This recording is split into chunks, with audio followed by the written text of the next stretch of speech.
Tamil news நேயர்களுக்கு அன்பு வணக்கம். இன்றைய சிறப்பு நேர்காணலில் நம்மோடு இணைந்திருக்கும் சிறப்பு விருந்தினர் அரசியல் விமர்சகர் மரியாதைக்குரிய தாமஸ் பிராங்கோ சார். சார் வணக்கம். வணக்கம் சார். ஸ்பெஷல் இன்டென்சிவ் ரிவிஷனுடைய கிட்டத்தட்ட 12 மாநிலங்கள் எடுத்திருந்தாங்க. சில மாநிலங்களில் டேட் எக்ஸ்டென்ஷன் பண்ணியிருந்தாங்க. ஸோ எக்ஸ்டென்ஷன் பண்ணபடி 11th எந்தெந்த மாநிலங்கள்லாம் முடிஞ்சிச்சோ அந்த மாநிலத்தினுடைய டிராஃப்ட் எல்லாம் வெளியிட்டிருக்கிறாங்க. ஒரு 2 அதிர்ச்சி ஊட்டும் தகவல் அந்த டிராஃப்ட்ல வந்திருக்கு. ஒன்று வெஸ்ட் பெங்கால், மற்றொன்று புதுச்சேரி. வெஸ்ட் பெங்கால்ல கிட்டத்தட்ட 58 லட்சம் வாக்காளர்கள் பட்டியலிலிருந்து நீக்கி இருக்கிறாங்க. பாண்டிச்சேரியிலும் 10% ஆஃப் ஓட்டர்ஸ்ன்றாங்க. Which means around 85,000 voters remove பண்ணியிருக்காங்க. ஸோ நம்ம எதிர்பார்த்தபடியே பீகார்ல 65 லட்சம் பேர் நீக்கிறாங்க. இப்போ வெஸ்ட் பெங்கால்ல 58 லட்சம் பேர் பட்டியலிருந்து நீக்கப்பட்டிருக்கிறான்றாங்க. ஃபைனல் டிராஃப்ட் எப்படி வரப்போகுது, அதுவும் ஒரு மிகப்பெரிய ஒரு சந்தேகக்குறியாக இருக்கிறது. இதில் இடம்பெற்றவர்கள் அதில் டெலிட் செய்யப்படுவார்களா அல்லது அதில் சேர்க்கப்படுவார்களா அப்படிங்கிற பல எதிர்பார்ப்புகள் எப்படி பாக்குறீங்க சார்? இந்த எஸ்ஐஆர்னு சொல்லக்கூடிய சிறப்பு வாக்காளர் பட்டியல் திருத்தம் என்பது மக்களுக்கு அச்சத்தை உருவாக்குவதற்காகவே நடத்தப்படுவதாக தெரியுது. பல மாநிலங்கள்ல இதுல பங்கேற்ற நண்பர்களோட பேசும்போது அவங்க சொல்லக்கூடிய கஷ்டம் என்னன்னு சொன்னா, அவங்க சொன்ன மாதிரிலாம் எங்க வீட்டுக்கு பிஎல்ஓ கொண்டு வந்து ஃபார்ம் தரல, நாங்க தான் தேடி போக வேண்டியது இருந்தது. அந்த ஃபார்மை கொடுக்கும்போது அவங்க இதெல்லாம் வேணும்னு கேட்குறாங்க. ஆனா எங்களுக்கு சொன்னது முதல்ல ஃபார்ம் கொடுக்கும்போது நீங்க வேற எதுவுமே அத்தாட்சியாக கொடுக்க வேண்டியதில்லை, ஃபார்மை ஃபில்அப் பண்ணி கொடுத்தா போதும்னு சொல்லி. இப்போ என்னுடைய உதாரணமே எடுத்துக்கலாம். நான் எனக்கு அந்த ஃபார்ம் வீட்டில் கொண்டு வந்து தரல. நான் அந்த பிஎல்ஓ நம்பரை வெப்சைட்ல போய் கண்டுபிடிச்சி அவங்களுக்கு ஃபோன் பண்ணி பேசினா, உங்க அட்ரஸ் எங்க இருக்கு சார் அப்படின்னு கேட்டாங்க. இந்த இடத்துல அட்ரஸ் இருக்கு. அது பூத்துல இருந்து ரொம்ப தூரம் சார், நாங்க பூத்து பக்கத்துல உள்ளவங்களுக்கு தான் நேரடியா கொண்டு போய் கொடுத்தோம், நீங்க வாங்கிக்கிடுங்க அப்படின்னா. அப்ப நான் எங்க வாங்குறது உங்களுக்கு அப்படின்னு சொன்னா, அவங்க பூத்துல இல்லை, அவங்க வேலை செய்யக்கூடிய ஒரு பள்ளிக்கூடம். அந்த பள்ளிக்கூடம் என் வீட்டுல இருந்து ஒரு 6 கிலோமீட்டருக்கு அங்க இருக்கு. அந்த ஸ்கூல்ல இருப்பேன் சார், அங்க வாங்க. சரி நான் வாரேன் அப்படின்னு சொல்லி, சார் 2 மணிக்குள்ள வரதா இருந்தா இங்க வாங்க, இல்லைன்னாக்கி நான் தாசில்தார் ஆபீஸுக்கு போயிடுவேன், அங்க வாங்க. தாசில்தார் ஆபீஸுக்கு இன்னொரு 6 கிலோமீட்டர். இதுதான் யதார்த்தமான நிலைமை. இன்னைக்கு பாத்தீங்கன்னு சொன்னா, இதுல என்ன ஆபத்துக்கள் வரப்போகுதுன்றத பாத்தீங்கன்னு சொன்னா, மேற்கு வங்காளம் ஒரு நல்ல உதாரணம். 58 லட்சம் பேரை நீக்கியிருக்காங்க. அந்த வெப்சைட்ல போய் நானும் தேடி பார்த்தேன், ஏதாவது புள்ளி விவரங்கள் எடுக்கலான்னு பார்த்தா அதுல இப்போ ஒருவேளை நிறைய பேர் அதை டவுன்லோட் பண்றதுனா அதை பார்க்கறதா இருந்தாலும் இன்னும் தெரியல, பார்க்க முடியல. அக்சஸ் டினைடுன்னு வருது. கொஞ்ச நேரம் கழிச்சு ட்ரை பண்ணா ரெக்கார்ட் நாட் ஃபவுண்டுன்னு வருது. இப்போ அதுல அவங்க பத்திரிகையில் வந்திருக்க செய்தி படி பார்த்தீங்கன்னு சொன்னா 50 லட்சம் பேரை நீக்கியிருக்காங்க. நீக்கியவர்களுடைய பட்டியல் தனியாக வெளியிடப்பட்டிருக்கிறது. அதுல இருந்து அதே மாதிரி நிரந்தரமாக ஊர்ல இல்ல, காணாம போயிட்டாங்க அப்படின்னு ஒரு 12 லட்சம் பேர் இருக்காங்கன்னு சொல்லி அந்த பட்டியல் தனியா போட்டிருக்கிறோம் அப்படின்னு சொல்றாங்க. தேர்தல் ஆணையம் என்ன சொல்லுதுன்னு சொன்னா, இதுக்கு மேல நீங்க உங்க பேர் அங்க விடுபட்டு போச்சுன்னு சொன்னால் நீங்க ஒரு ஃபார்ம் 6 அந்த பிஎல்ஓ கிட்ட இருந்து வாங்குங்க. ஸோ நீங்க பிஎல்ஓ பின்னால அலையணும். அவங்கள்ட்ட இருந்து தயவு செய்து ஒண்ணு தந்துருங்க. இப்ப நம்மள மாதிரி ஆட்கள் ஆன்லைன்ல டவுன்லோட் பண்ணலான்னு வச்சுக்கிடுங்க. ஆன்லைன்ல டவுன்லோட் பண்ண பிறகு அவங்கள்ட்ட தான் கொண்டு கொடுக்கணும்னு சொல்லியிருக்கு. அவங்கள்ட்ட கொண்டு கொடுக்கணும் போது அவங்க ஆபீஸ்ல கொடுக்க சொல்லியிருக்காங்க. அவங்களுக்கு நிரந்தரமான ஆபீஸ் இல்லை. அவங்க சத்துணவு ஊழியர்களாக இருக்காங்க, டீச்சரா இருக்காங்க, பகுதி நேர ஆசிரியர்களாக இருக்காங்க, முனிசிபல் ஸ்டாஃபா இருக்காங்க. அவங்கள எங்க போய் கொண்டு கொடுக்கறதுன்றதே ஒரு பெரிய சிக்கல். இதுல இந்த பிஎல்ஏன்னு சொல்லக்கூடிய கட்சியினுடைய பிரதிநிதிகளும் பெரிய அளவுக்கு ஒன்றும் வேலை செய்யல, அவங்களால செய்ய முடியல. தேர்தல் ஆணையம் அவங்கள முழுமையாக பயன்படுத்த விடலன்னு நினைக்கிறேன், தமிழ்நாட்டில் உட்பட. ஆரம்பத்துல கொஞ்சம் வேகம் காட்டினாங்க, அதுக்கு அவங்கள காணும். அப்போ தமிழ்நாட்டிலையும் இதே மாதிரி இப்ப நீங்க பாண்டிச்சேரி சொன்னீங்க 85,000 பேர் விடுபட்டு இருக்காங்கன்னு. தமிழ்நாட்டிலையும் கிட்டத்தட்ட 1 கோடி பேர் விடுபடுறதுக்கு வாய்ப்பு இருக்குன்னு பல அரசியல் தலைவர்கள் பேசிட்டு இருக்காங்க. கொஞ்சம் முன்ன பின்னால போகலாம் இருக்கு. ஆனா விடுபடுவதற்கான வாய்ப்பு என்பது நிறைய இருக்கு. அப்ப இவங்க விடுபட்டுனாக்கி அவங்க என்ன செய்யணும்னு சொல்றாங்கன்னு சொன்னா, நீங்க பிஎல்ஓ பார்த்து ஃபார்ம் வாங்கி ஃபில்அப் பண்ணி கொடுங்க. ஃபில்அப் பண்ணும்போது அதுக்கு உங்களுக்கு தேவையான ஆவணங்கள், ஃபார்ம் அந்த சரத்து 4 படி உள்ள ஆவணங்கள் கொடுங்கன்னு சொல்றாங்க. இப்போ என்னமோ இது அடுத்த பிரச்சனை வருது. ஏற்கனவே உங்க பேர் இல்லாததுனால நீங்க புதுசா ஆவணம் கொடுக்கணும் போது அந்த ஆவணம் என்னன்னா 13 ஆவணங்கள் இருக்கு. அதுல பர்த் சர்டிபிகேட் இருக்கு, சிலர்கிட்ட இருக்கலாம், சிலர்கிட்ட இல்லாமல் இருக்கலாம், காலேஜ் சர்டிபிகேட் இருக்கலாம், டேட் ஆஃப் பர்த்தோட உள்ளதுன்னு சொல்லியிருக்காங்க. வேலையில் இருக்கிறவங்களுக்கு அவங்களுடைய ஐடி கார்டு கொடுக்கலாம், அல்லது பென்ஷன் ஐடி கார்டு கொடுக்கலாம்னு சொல்லியிருக்காங்க, பாஸ்போர்ட் கொடுக்கலாம்னு சொல்லியிருக்காங்க. இது இல்லாதவங்களுக்கு என்ன, அதுதான் பெரிய பிரச்சனை. வீடு மாறி போனவங்களுக்கு எல்லாம் ஃபார்ம் கொடுக்கல. ஸோ அப்போ அவங்களுக்கு புதுசாக தான் நீங்க அப்ளை பண்ணணும். அப்போ நீங்க அப்ளை பண்ணும்போது உங்களுக்கு இந்த அத்தாட்சிகளை கொடுக்கறதுன்றதுல ஒன்றுக்கு மேற்பட்ட ஆவணங்கள் கொடுக்க வேண்டியது இருக்கும். அந்த ஆவணம் கொடுத்த பிறகு என்ன செய்யணும்னு சொல்றாங்கன்னாக்கி அந்த தேர்தல் அதிகாரியினுடைய முன்னால அவங்க கூப்பிடுவாங்க. நீங்க அவங்க முன்னால போய் அப்பியர் ஆகி சொல்லணும் ஏன் உங்களை கட்டாயம் சேர்த்துக்கணும்னு சொல்லி. இது வந்து இந்த குற்றம் சாட்டப்பட்டவர்களுக்கு முன்னாலதான் சொல்லுவாங்க. குற்றம் அல்லாதவர்னு நிரூபிக்க வேண்டியது நீங்க தான் அப்படின்னு சொல்லுவாங்க. இப்போ நீங்க இந்த நாட்டினுடைய பிரதிநிதி, இந்த வாக்காளர்ன்றதை நீங்களே வந்து நிரூபிங்கன்னு சொல்லி இந்த மாவட்ட எலக்ட்ரல் ஆஃபீஸர் யாரு, பெரும்பாலும் டிஸ்ட்ரிக்ட் எலக்ட்ரல் ஆஃபீஸர்லாம் கலெக்டர் தான் இருப்பாங்க. ஸோ அவங்கள போய் பார்த்து அவங்களுக்கு விளக்கம் சொல்லி அவங்க ஏத்துக்கிட்டாதான் அடுத்து அந்த பட்டியலில் வரும். நம்ம பீகார்ல பார்த்தோம், கிட்டத்தட்ட 70 லட்சம் பேரை நீக்கியிருந்தாங்க. அவங்க எல்லாரையும் திருப்பி சேர்க்கல. திருப்பி சேர்க்கப்பட்டது என்பது சுமார் 20 லட்சம் பேர் தான் சேர்க்கப்பட்டார்கள். அதே மாதிரி சூழல் இங்கேயும் வர்றதுக்கு வாய்ப்பு இருக்கு. இது அந்த ஆட்களுடைய தப்புனால இல்லை, அவங்கள்ட்ட போதுமான ஆவணங்கள் இல்லாமல் இருக்கிறதுனால, நிரூபிக்க முடியாததுனால. இதுல உச்ச நீதிமன்றமும் சரியா நடந்துக்கிட மாட்டேனுது. உச்ச நீதிமன்றத்துல ஒரு விவாதத்தின் போது இதே நீதிபதி தான் உச்ச நீதிமன்ற தலைமை நீதிபதி ஆயிட்டாரு. பீகார்ல வந்து ஆதார சேர்த்துக்கிடுங்க அப்படின்னு சொன்னாங்க. அவங்க வந்து சேர்த்துக்கிடுறோம், ஆனா இப்பவும் ஆதார் கொடுக்கலாம். ஆனா அதுல என்ன கண்டிஷன் சொல்லியிருக்காங்கன்னா, ஆதார் வந்து உங்களுடைய சிட்டிசன்ஷிப்புக்கு, நீங்க இந்த நாட்டினுடைய குடியுரிமை பெற்றவர் என்பதற்கான ஆதாரம் அல்ல அப்படின்னு சொல்லியிருக்காங்க. அப்போ அது ஆதாரம் வச்சிருக்கிறவங்க இன்னொரு ரெக்கார்டும் கொடுக்கும்.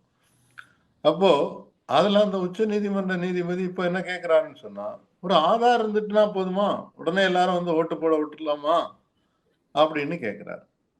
ஆதார் கொடுக்கும்போது என்ன சொன்னாங்க, உங்களுடைய அதிகாரம் இது, உங்களுடைய அடையாளம் இது, ஆப்கா அதிகார் ஆப்கா பரிச்சான் அப்படின்னு சொல்லி அந்த கார்டுல பாத்தீங்கன்னா பின்னால எழுதியிருக்கு.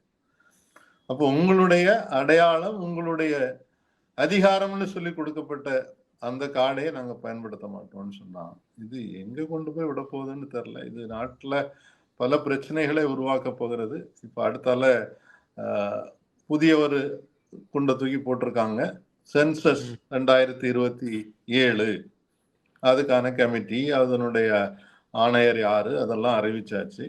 அதுல வரும்போது தமிழ்நாட்டுக்கு இன்னொரு பெரிய பாதிப்பு வரப்போகிறது. இன்னைக்கு உள்ள பல புள்ளி விவரங்களின் அடிப்படையில பார்க்கும்போது தமிழ்நாட்டிலும் தென் மாநிலங்களிலும் இப்ப இருக்கக்கூடிய லோக்சபா நாடாளுமன்ற தொகுதியில 20% தொகுதி குறைஞ்சு போகும்னு சொல்றாங்க, காணாம போயிடும்.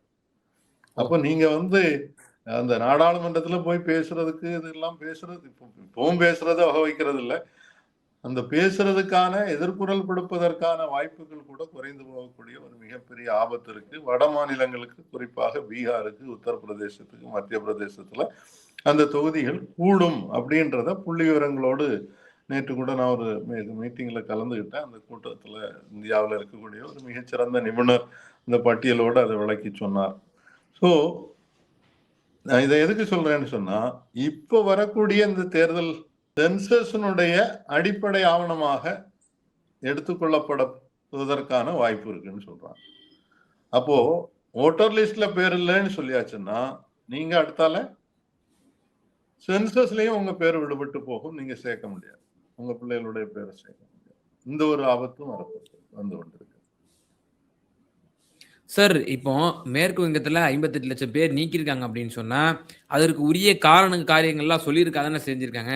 இப்போ கிட்டத்தட்ட இத்தனை லட்சம் பேர் வந்து மரணித்தவர்கள், இத்தனை லட்சம் பேர் வந்து ஷிஃப்டடு, இத்தனை லட்சம் பேர் வந்து டூப்ளிகேட் ஓட்டர்ஸ், இந்த மாதிரி டபுள் என்ட்ரி, இந்த மாதிரி பல விஷயங்கள் விலக்கி நாங்க வந்து இவ்வளோ எக்ஸ்க்ளூஷன் பண்ணியிருக்கோம் அப்படின்னு தானே சொல்லியிருக்காங்க. நீங்க வந்து ஒட்டுமொத்தமா இருக்கக்கூடிய கரண்ட்ல இருக்கக்கூடிய ஓட்டருடைய வாக்குரிமையை பறிச்சது போல உங்களை போன்றவர்கள்லாம் வந்து பொய் பிரச்சாரம் செய்யுங்கன்னு தானே சொல்றாங்க. அவங்க செய்யறது பொய் பிரச்சாரமா, நான் சொல்றது பொய் பிரச்சாரமான்றது பொறுத்திருந்து பார்க்கணும். இப்ப நீங்க பாத்தீங்கன்னு சொன்னா 2025ல இதுக்கு முந்தின 2024 தேர்தல்ல ஓட்டு போட்டவங்களுடைய பேரே நிறைய பேர் பேரை காணோம் அப்படின்னு சொல்றாங்க மேற்கு வங்காளத்துல. இப்ப அவங்க எல்லாம் எங்க போனாங்க? இறந்து போனவர்கள் கண்டுபிடிக்கிறதுக்கு எல்லா வாய்ப்புகளும் இருக்கு. பர்த் அண்ட் டெத் சர்டிபிகேட் இருக்கு, ரெஜிஸ்டர் ஆஃபீஸ் இருக்கு, இதெல்லாம் இப்போ ஆன்லைன்ல ஆயிடுச்சு. அதுல இருந்து எடுத்துக்கிட முடியும், அதை எடுத்து வெரிஃபை பண்ணலாம். ரெண்டாவது புலம்பெயர்ந்து போயிட்டாங்க, இடத்தை விட்டு வீடு மாறி போனாங்கன்னா அவங்க எங்க இருக்காங்கன்னு கண்டுபிடிக்கணும்ல.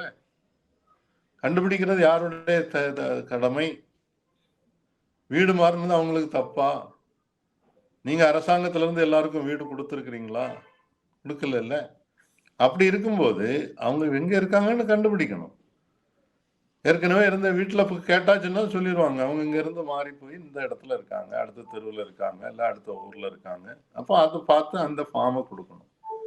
அந்த முயற்சி தமிழ்நாட்டிலையும் எங்கேயுமே நடக்கலையே. என்னுடைய குழந்தைகளுக்கே அந்த மாதிரி கொடுக்கல. அவங்க தேடவும் இல்லை. கேட்ட பிறகு கூட ஒரு மகளுக்கு இல்ல உங்களை இப்போ நாங்க தர முடியாது, நீங்க அடுத்தால வாங்க அப்படின்ட்டாங்க. பின்னால வந்து ஃபார்ம் 6 கொடுங்க அப்படின்ட்டாங்க. இப்போ அதுல ஒரு முக்கியமான விஷயம் என்னன்னு சொன்னா, இந்த டூப்ளிகேட் ஓட்டர்னு சொல்றாங்கல்ல, அதை எப்படி கண்டுபிடிக்கிறாங்க? டூப்ளிகேஷன் சாஃப்ட்வேர்னு ஒண்ணு ஏற்கனவே தேர்தல் ஆணையத்திட்ட இருந்தது. இதே தேர்தல் ஆணையம் தான் சமீபத்தில் என்ன சொல்லியிருக்கிறாங்கன்னு சொன்னா, அந்த டூப்ளிகேஷன் சாஃப்ட்வேர் சரியா ஒர்க் ஆகல, அதனால அதை பயன்படுத்துறதை நிறுத்திட்டோம் அப்படின்றாங்க. அப்ப தேர்தல் ஆணையம் தானே சொல்லணும். அப்ப எந்த அடிப்படையில ஒருத்தர் டூப்ளிகேட் ஓட்டர்னு கண்டுபிடிக்கிறீங்கன்னு? இப்ப நீங்க மேற்கு வங்காளத்துல எடுத்துக்கிட்டீங்கன்னு சொன்னா, சேட்டர்ஜின்னு நிறைய சேட்டர்ஜி இருப்பாங்க. பட்டாச்சார்ஜி நிறைய பட்டாச்சார்ஜி இருப்பாங்க. அது கல்யாண் பட்டாச்சார்ஜி, பிரணாப் பகார்ஜி, இதெல்லாம் ஒரே பேர்ல நிறைய பேர் இருப்பாங்க. அது ரொம்ப காமன் மேற்கு வங்காளத்துல. தமிழ்நாட்டிலையும் அது இருக்கு, கொஞ்சம் அதோட ஒப்பிட்டு பார்க்கும்போதுன்னா குறைவுன்னு வச்சுக்கோங்களேன். ஏன்னா நம்ம இந்த அடுத்தால வந்து நம்ம பேருக்கு அடுத்தால ஒரு ஜாதி அல்லது அந்த இனப்பெயரை வைக்கிறது இல்லை பெரும்பாலும். அதனால இப்ப தாமஸ் பிராங்கோன்னு இருக்கே தவிர எனக்கு வந்து நான் எந்த ஜாதின்னு யாருக்கும் தெரியாது. ஸோ அந்த மாதிரி இல்லை. அங்க வந்து இந்த பேரை வச்சே இவங்க என்ன ஜாதின்றதை சொல்லிடலாம். ஸோ அந்த மாதிரி இருக்கக்கூடிய சூழ்நிலையில இது டூப்ளிகேட்ன்றது யார் முடிவு பண்றது, என்ன அடிப்படையில முடிவு பண்றது? ஒரு சத்துணவு ஊழியருக்கு அந்த அதிகாரத்தை கொடுத்து அவங்க வந்து தேர்தலோட முடியல, வாக்காளர் பட்டியலோட முடியல, அடுத்தால அவங்க வந்து இந்த நாட்டினுடைய பிரஜை இல்லைன்னு சொல்லி ஏற்கனவே உள்துறை அமைச்சரே சொல்லியிருக்கிறார். இவங்கெல்லாம் வந்து வெளிநாட்டில இருந்து வந்தவங்க, அதனால அவங்களுக்கு ஜெயில் தயார் ஆயிட்டு இருக்குதுன்னு சொல்லி. அப்போ நீங்க மேற்கு வங்காளத்திலேயே சமீபத்தில் ஒரு உதாரணத்தை பார்த்தோம். அவங்க இங்க இருந்த ஒரு குடும்பத்தை இவங்க பங்களாதேஷின்னு சொல்லி பிடிச்சு வெளிநாட்டுக்கு அனுப்பிட்டாங்க, பங்களாதேஷுக்கு அனுப்பி வச்சுட்டாங்க. அங்க போனா அவங்க பங்களாதேஷ்ல உள்ளவங்களே இல்லை அப்படின்னு சொல்லி கடைசியில் அது உச்ச நீதிமன்றம் வரைக்கும் அரசு தலையிட்டு போய் கடைசியில் அந்த குடும்பத்தை திருப்பி கொண்டு வாங்கன்னு சொல்லி உச்ச நீதிமன்றம் ஆணை போட வேண்டியது. சார், எனக்கு இந்த விவகாரத்தில் ஒரு ரீதியான ஒரே ஒரு கேள்வி. இப்போ தமிழகத்தில் வரக்கூடிய பல செய்திகள் இன்று காலையிலேயே நாளிதழ்கள்ல, ஆங்கில நாளிதழ்கள்ல வரக்கூடிய செய்திகள் எல்லாமே கூட ரொம்பவே அதிர்ச்சியூட்டும் செய்திகளா பல விஷயங்கள் சொல்றாங்க. குறிப்பாக சென்னையில் 40 லட்சம் வாக்காளர்கள் வந்து இருக்கிறாங்க, இதுவரை இருந்தது. ஆனால் அதில் 14 லட்சம் பேர் வந்து கொடுத்த ஃபார்மை வந்து அகைன் சப்மிட்டே பண்ணல. ஆனால் அவர்களுக்கு வந்து ஃபார்ம் 6, அதாவது ஆஃப்டர் December 19 நீங்க ஃபார்ம் 6 ஃபில்அப் பண்ணி பூர்த்தி செஞ்சு கொடுக்கலாம், இதுக்கு வாய்ப்பு அளிக்கப்படும் என்ற ஒரு ஆர்டிகல் தனியார் நாளிதழில் இடம்பெற்றிருந்தது. தமிழகம் முழுக்க கிட்டத்தட்ட 6.43 கோடி வாக்காளர்கள் தமிழகத்தில் இருக்கிறார்கள் என்று சொன்னால் 5.4 ஆக சரிவதற்கு வாய்ப்புகள் இருக்கிறது. நீங்கள் ஏற்கனவே கூறியது போல 1 கோடி நெருக்கி குறைவதற்கான வாய்ப்புகள் இருக்கின்றாங்க. இவைகளெல்லாம் முறையான ஒரு எக்ஸ்க்ளூஷனா இருக்கும்னு நம்ம எதிர்பார்க்கலாமா? இல்ல. இது நம்ம பொறுத்திருந்து பார்க்கணும். நகர்ப்புறங்கள்ல நிறைய பேர் வீடு மாறுறது வந்து சகஜம். ஏன்னா பலரும் வீடு வாடகை கொடுக்கும்போது 11 மாசத்துக்கு மேல குடுக்கறதில்ல.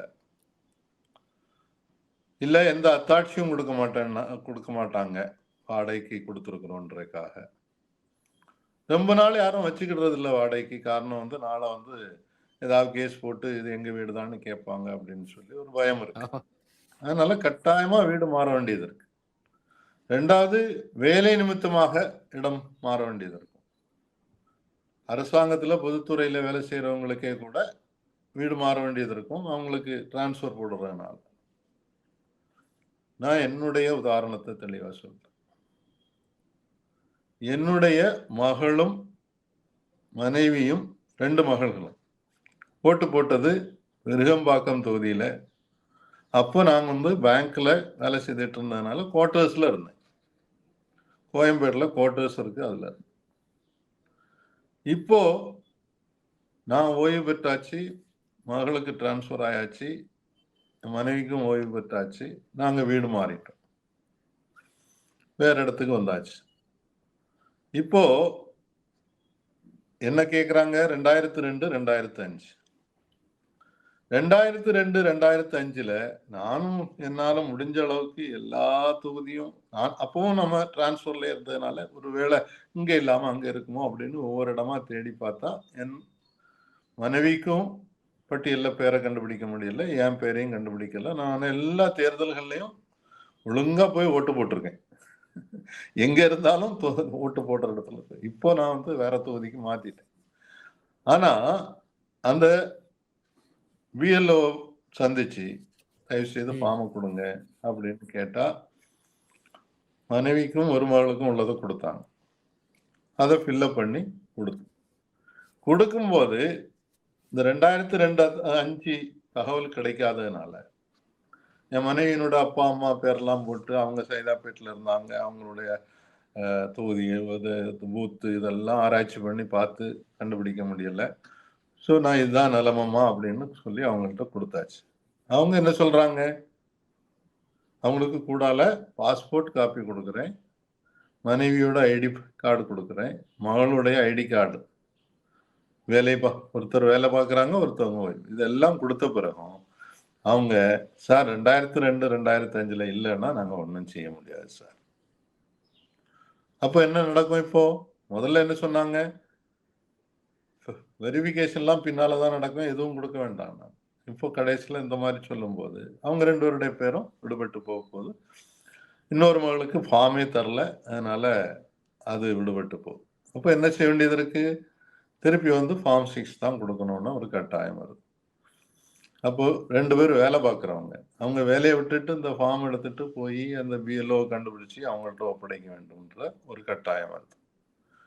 இது ஒரு நேரடியாக என்னுடைய உதாரணத்தை சொல்றேன். இதே மாதிரி லட்சக்கணக்கான பேர் இருக்காங்க. ஃபில்லப் பண்ணி ஃபார்ம் கொடுக்க முடியல, கொடுத்தா அவங்க வாங்கல. இப்ப சொல்றீங்க இல்லையா, நிறைய பேர் ஃபார்மை திருப்பி கொடுக்கலன்னா அந்த பிஎல்ஓஸே வந்து முழு ஆவணம் இல்லைன்னாக்கி எங்களுக்கு கொடுக்காதுங்க அப்படின்னு சொல்லிடுறாங்க. அப்போ நீங்க பழைய தகவல்களை சேகரிச்சு கொடுக்க முடியலன்னு சொன்னால், குறிப்பாக அந்த 2002, 2005 இல்லைன்னு சொன்னா அவங்களே வாங்குறது இல்லை. நான் என்னுடைய ஃபார்ம் கொடுக்கும்போது எனக்கு 2002ல இல்லை, 2005ல இல்லை. அதனால நான் என்ன செய்தேன்னு சொன்னா, ரொம்ப கஷ்டப்பட்டு எங்க அப்பா அம்மாவோட 2002 ஓட்டர்ஸ் லிஸ்ட்ல பேரை கண்டுபிடிச்சு கொடுத்துருக்கிறேன். அது கொடுத்த பிறகுதான் வாங்கினாங்க. ஸோ இதுதான் யதார்த்தம். அதனால நிறைய பேர் விடுபட்டு போறதுக்கு வாய்ப்பு இருக்கு. இப்போ நான் ஏற்கனவே சொன்ன மாதிரி அவங்க எல்லாரும் திருப்பி ஃபார்ம் 6 கொடுத்து டிரான்ஸ்ஃபர்ல போனவங்க ஃபார்ம் 8 கொடுத்தா போதும்னு இருந்தது. இப்போ அவங்கள டிரான்ஸ்ஃபர்ன்னு கணக்கிலே எடுக்க மாட்டாங்க, புதுசாக தான் பண்ணணும். அப்போ ஃபார்ம் 6 தான் எல்லாருமே திருப்பி ஃபைல் பண்ணி கொடுக்க வேண்டியது இருக்கு. அதுக்கு நீங்க உங்களுடைய அத்தாட்சிகளையும் கொடுக்க வேண்டியிருக்கு. அந்த அத்தாட்சியில தான் 13ஆவதாக இருக்கக்கூடியது பீகாருடைய ஓட்டர்ஸ் லிஸ்ட் வாஸ் ஆன் 1/7/2025 இருக்கு. அது எதுக்குன்றது இன்னைக்கு வரைக்கும் தேர்தல் ஆணையம் விளக்கம் சொல்லல. அதை வச்சுட்டு அங்க ஓட்டு போடாதவர்கள்லாம் இங்க பதிவு செய்ய போறாங்களா என்னன்னு தெரியல. அப்போ இங்க என்ன நடக்க போகுதுன்னு சொன்னா, நிச்சயமாக கொஞ்சம் பேர் விடுபட்டு போகிறார்கள். அந்த எண்ணிக்கை என்பது அந்த மக்கள் மத்தியில இருக்கக்கூடிய ஆர்வம், எப்படியாவது நம்ம பேரை சேர்த்துடணும் அப்படின்னு ஒரு முயற்சி, அவங்க மக்களாக நம்ம செய்தா தான் அதில சேர்க்க முடியும். இல்லைன்னு சொன்னா, அந்த தேர்தல் ஏஜென்ட்டா இருக்காங்க இல்லையா? பிஎல்ஏ பூத் லெவல் ஏஜென்ட் 2 அவங்க இந்த ஆட்கள தேடி கண்டுபிடிச்சு அவங்கள சேர்க்கறதுக்கான முடிவு செய்யணும். நம்ம வரலாற்று ரீதியாக பார்த்திருக்கிறோம். தமிழ்நாட்டுல பொதுவா ஒரு 70% பேர் தான் ஓட்டே போடுவாங்க. மீதி 30% ஓட்டு போடவே மாட்டாங்க. ஸோ அவங்கெல்லாம் இத ஒரு பொருட்படுத்தாம இருந்தாங்கன்னா, பின்னால தான் அவங்களுக்கு அந்த பிரச்சனை வரும். இந்த இறுதி பட்டியல் வந்த உடனே, அடுத்தால உள்துறை அமைச்சகம் சொல்லலாம், ஒன்றிய அரசு சொல்லலாம், நீங்க இந்த நாட்டினுடைய பிரதி அல்ல. அதனால உங்களுக்கு ரேஷன் கார்டு கிடையாது. அப்போ 35 கிலோ முடிஞ்சு போச்சு. நீங்க தெருவுக்கு வரணும். வட மாநிலங்கள்ல 5 கிலோ தான் இலவசமா அது வந்து உங்களுடைய வாழ்க்கையை நேரடியாக பாதிக்குது, வாழ்வாதாரத்தை பாதிக்குது. அடுத்தால என்ன வரும்னு சொன்னா, உங்களுடைய பேங்க் அக்கவுண்ட்ல பேங்க்ல என்ன சொல்றாங்க, உங்களுக்கு கேஒய்சி சரியில்ல. நீங்க தான் இதுக்கு பட்டியல்லே பேர் இல்லைன்னாக்கி நீங்க எப்படி இங்க அக்கவுண்ட் வைக்க முடியும்? அக்கவுண்ட க்ளோஸ் பண்ணுங்கன்னு சொல்றதுக்கு வாய்ப்பு இருக்கு. 3வது சென்சஸ் சொன்ன மாரி சென்சஸ்ல உங்க பேரை விடுபட்டு போறதுக்கு வாய்ப்பு இருக்கு. 4வது உங்கள ஜெயில்ல போடுறதுக்கும் வாய்ப்பு இருக்கு. அஸ்ஸாம்ல ஏற்கனவே என்ஆர்சி அமல்படுத்தின போது நிறைய பேரை ஜெயில்ல போட்டிருக்காங்க. இவ்வளவு ஆபத்துக்கள் இருக்கு. அதனால நம்ம அந்த இறுதி பட்டியல்ல எப்படியாவது வருவதற்கான ஏற்பாட்டை மக்களும் முயற்சி செய்யணும். அரசியல் கட்சிகளும் அதுக்குள்ள எல்லா ஒத்துழைப்பும் கொடுக்கணும். அவங்களுக்கு அரசியல் கட்சிகளுக்கு 19ஆம் தேதி தமிழ்நாட்டுல பட்டியல் குடுத்துருவாங்க. பிரிண்டட் ஃபார்மாவே குடுத்துடுறாங்க. நம்ம போய் பார்க்கும்போது சர்ச் பண்ணி கண்டுபிடிக்கிறது கஷ்டமா இருக்கும். ஆனா அந்த பட்டியலை வச்சு அவங்க வந்து பழைய பட்டியலையும் புதிய பட்டியலையும் வச்சு அவங்க பிட்டு பார்த்து இவங்க எல்லாம் எங்க இருக்காங்க, எங்க இருக்கா இல்ல பக்கத்துல இருக்காங்களா, இறந்து போனவங்கன்னா விட்டுருங்க, மற்றவங்களுக்கு. அதே மாதிரி இப்போ 18 வயசு பூர்த்தியானவர்கள் ஏற்கனவே பேர் கொடுக்காதவங்க எல்லாம் இப்பதான் வந்து இந்த ஃபார்ம் 6 திருப்பி கொடுக்கணும். புதுசா கொடுத்தாதான் அவங்களையும் சேர்த்துக்கலாம். அதுலயும் கொஞ்சம் இளைஞர்கள், இளம்பெண்கள் கூடுதலாக வாக்காளர் பட்டியலில் வர்றதுக்கு வாய்ப்பு இருக்கு. பொறுத்திருந்து தான் பார்க்கணும் கடைசியா. தெளிவா எங்க நேயர்கள் மத்தியில உங்களோட கருத்துக்களை பகிர்ந்தீங்க. ரொம்ப நன்றி சார். நன்றி, வணக்கம்.